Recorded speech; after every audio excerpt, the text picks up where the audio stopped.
Well, I tried to videotape a continuation of this pipe restoration, but for some reason it would not upload.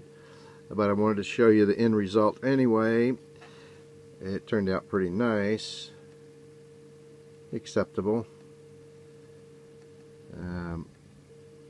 But I will continue with the restoration that I did on this one using a different pipe.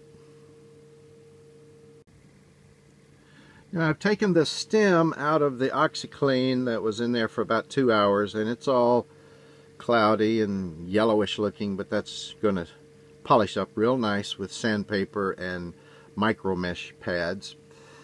The bowl I set in alcohol bath overnight. It did not remove all of the stain, obviously, but some of it.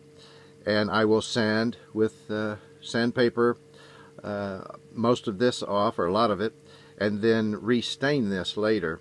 Now, I covered the maker's mark on this one. This is a Grand Duke Dr. Greybold. I covered it with tape because when I sand this, I don't want to sand off the maker's mark.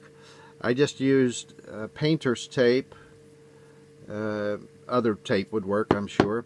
Now when I do all the sanding, I'm going to keep, in this case I'm going to keep everything together, because when I'm sanding across the junction I want it to stay smooth and tight.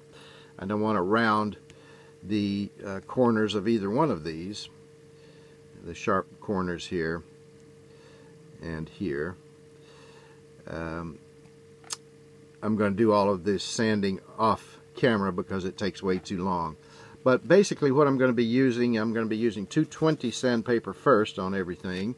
I'm going to follow that with 400 sandpaper on everything. Then on the stem only, I'm going to be using micro mesh pads, 1500 all the way up to 12,000 to polish it up and make it look really nice.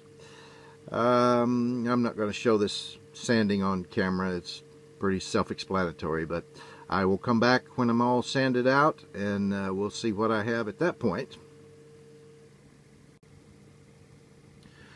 Now I finished sanding the bowl and the stem, and I came back with micro mesh pads on the stem. The stem turned out really nice. The bowl, I'm going to need to stain this, and we still need to clean out all the insides of this pipe. I think I'm going to stop here with this part 2 before this video gets too long and it won't upload. I think that was my mistake before, and I'll come back later with part 3.